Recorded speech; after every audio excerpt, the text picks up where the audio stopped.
Welcome everybody to the first cooking session of a very Thermomix Christmas. We are kicking off the festive season today with make ahead stocking fillers. Later on, I'm going to be showing you how to make hot chocolate bombs, but first we're going to start with one of my personal favorites, Stilton and Walnut Biscuits with roasted garlic jam. First, we've got walnuts, which I'm just going to chop in the Thermomix. So these have been finely chopped and they're going to make a lovely crumb to go on the edge of our biscuits. Once I've got this out, then I don't need to wash my bowl and I can just carry on making my biscuits. I've got my butter, which has just come straight from the fridge, and my Stilton. So let's mix it.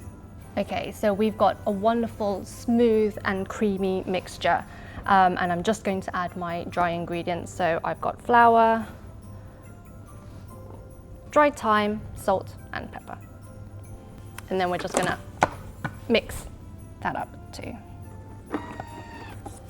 That's my mixture done. I'm just gonna lightly flour the surface and then we are going to make our biscuits. All we're going to do is roll them into logs, and then we can just slice our cookies, and they're all going to be all the same size. They're all going to be lovely and uniform. It's up to you what kind of size you want to do them. I'm going to do mine so that they're a diameter of about 4 centimeters. They're a nice sort of size to serve with my jam. So here we've got our log. Try to make it uniform and the same size throughout. And what we're going to do is to give our biscuits a lovely walnut crust around the edge. I'm going to sprinkle half the walnuts over the surface, and then we can roll our log in the walnuts. All I've got here is a lightly beaten egg, and I'm going to brush that on the logs so that the walnuts will stick. I've got walnuts here. You can use any nuts you like, and you can use this for any of your favorite biscuits. Now that's covered in the egg, and I'm just rolling this in the walnuts so that we get that lovely crust on the outside. Okay, those are my logs done. I am going to wrap these up, put them in the fridge. They need to go in for about 2 or 3 hours. You don't want to sort of take them out too early, because if they're too soft, when you cut into them, they're just going to squish down, so you're not going to be able to have them hold their shape. So they do need to stay in there for about 2 to 3 hours. Just check when you take them out of the fridge that they are firm, so when you cut them, you're going to keep that lovely round shape.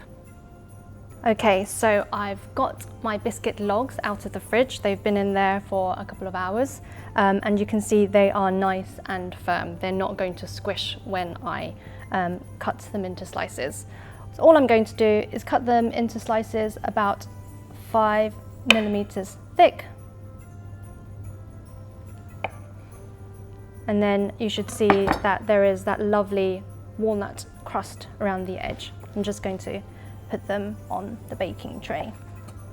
Once I've sliced them up and put them on the tray, they are going to go into the oven, which is preheating at the moment at 180 degrees. And they're going to bake for about 13 to 15 minutes until they're just lightly golden. The jam is super easy.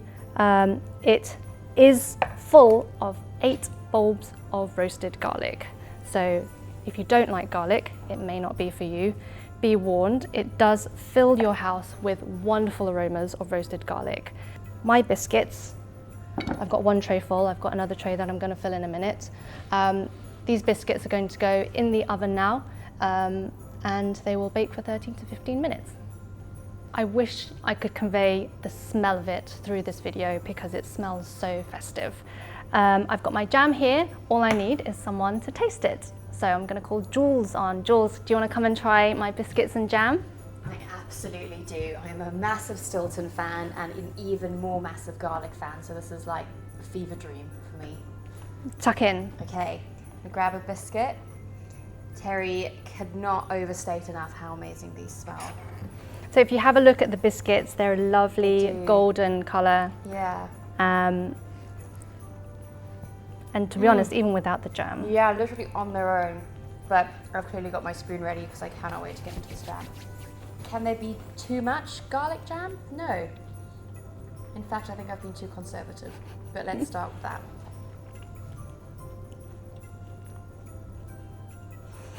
I have no words. This is so good, Terri. Such a good combination, isn't it? My word. Amazing. I think I'm going to just take this whole tray and eat all of it in one go. Thank you so much for letting me taste this. It's quite all right. Wouldn't you be happy if you got that in your stocking? I would. Wrap it in a bit of cellophane, pretty bow, a nice tag. And so easy to make ahead. Yeah. I'm so excited to have more later because we've got all your other rolls of dough ready to go for the oven. Thanks again. Good luck with the hot chocolate bombs. All right. Okay, so now we've got these biscuits and jam ready. I can pack them up and wrap them nicely for my friends and family. And next we are going to make hot chocolate bombs. Okay, so our next stocking filler is going to be hot chocolate bombs. These are super cute little balls of chocolate filled with a hot chocolate mixture that you can gift as they are, and then all you need to do is pour some warm milk over it and you've got a wonderful hot chocolate. All I'm going to do to start with is put my sugar in and grind it. And there we have our wonderful powdered sugar. And then add my unsweetened cocoa and milk powder. The milk powder you can choose if you want it full fat or semi-skimmed, both are fine. And then we are just going to mix it. And there we go, that's our hot chocolate mixture. So I'm just going to transfer that to a bowl. So there's my hot chocolate mixture, and that's ready to fill our hot chocolate bombs. You want a clean mixing bowl for the next step, purely because when you're melting the chocolate, if you've still got other stuff in it, it might just change the texture a little bit. You want to make sure it's clean and you want to make sure it's dry. I've got my dark chocolate and I'm just going to pop that in there. And the first thing I'm going to do is grate it. Whenever you're using melted chocolate in a recipe in the Thermomix, it's always going to be easiest to grate it or chop it before you melt it. It's just going to make it quicker when the pieces are smaller. And there we've got our grated chocolate. Just going to scrape down the sides so that everything is at the bottom of the bowl. And then we are going to melt it. Okay, so our chocolate is melted. And I'm just going to transfer some of that to a bowl. So I've only put a little bit in so that I can start filling my mold. My mold, you need to, if possible, just clean it really well. Make sure it's dry and then clean it with a towel, a clean dry towel, just to make sure that there aren't little bits on it, just to give you a nicer, smoother finish. And I'm just going to paint the inside of my mold to line it with my melted chocolate. You want to work as quickly as you possibly can, as I said, because the chocolate does solidify as it cools. And you want to be careful and make sure that you are painting all the way up to the edge of your mold, just because that's the bit that you're going to need to seal your hot chocolate bomb. And if you're not painting all the way to the edge, and if it's not thick enough, it may crack when you remove it from the mold. It can be a little bit fiddly, but what we're going to do is we're going to do 2 layers of chocolate just to make sure that it's thick enough to hold its shape when we remove it from the mold. If you go over the edges of your mold, don't worry. Just make sure that you clean it off with a palette knife before you put it in the fridge, because you want a really smooth edge, because we're going to take 2 halves, 2 semi-spheres, and seal them together. So you want the edges to be smooth so that they perfectly align so that you can seal your hot chocolate bombs really well. And we're done. So I'm just going to pop this in the fridge for 5 minutes and then we'll put another layer on.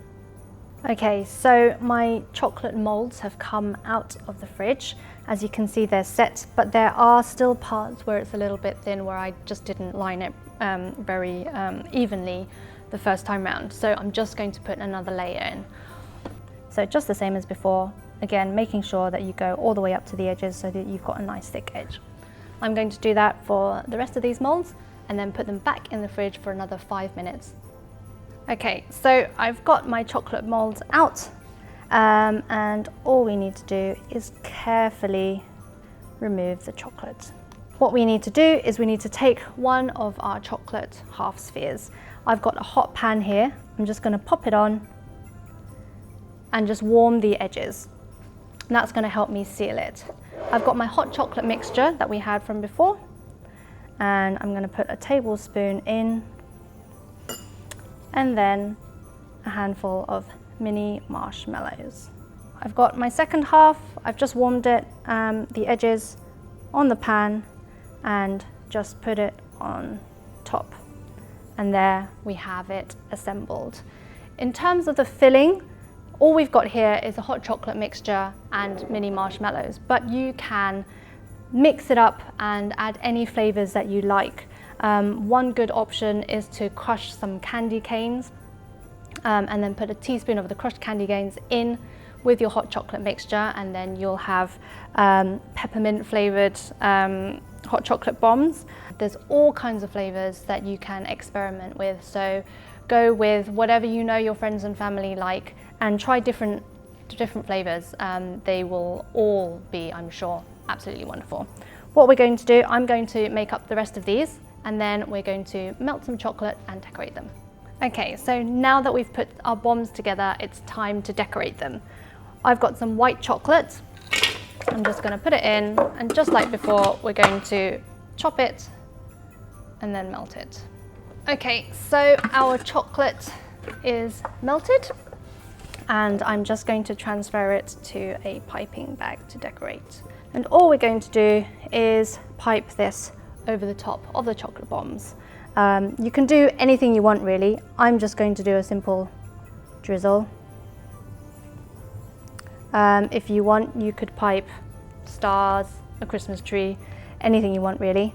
And whilst that is still wet, all I've got is some sort of gold and silver sprinkles. Sprinkle it over the top of the melted chocolate so that it sticks. Those are our hot chocolate bombs. Now all I need is to find someone to taste them. Okay, so here we've got our chocolate bombs. All I did was just put them back in the fridge for a couple of minutes for the white chocolate to set. Now we need someone to come and taste it. Jack, are you ready for some hot chocolate? Yes, I am. Great, so all I've done is I have warmed up the milk. We've got our hot chocolate bomb in the mug, and I'm gonna pour over your milk. Wow. There we go. Give it a nice stir. And there's your hot chocolate. Thank you very much. Don't burn yourself. That's perfect temperature. How is it? It's incredible. Yeah? Yeah, very tasty. It's like very nice hot chocolate, but it's also got a bit extra to it. Great. Would you be happy to get that in your stocking? Absolutely. Good, Thank good you very stuff. much, Terry. All right. Okay, so both of the recipes I've cooked today are on Cookidoo. You can also find a range of other recipes that would be great to make ahead to put in your stockings or gift to your family or friends. We have a new collection on Cookidoo of Christmas gifts. So that includes not just sweet things like this, but maybe a sriracha sauce or crackers to go with a chutney. And there are a range of other collections that you can explore on Cookidoo as well. That's all for today. Join us for our next cooking session with Jules, where she will be making warming festive drinks.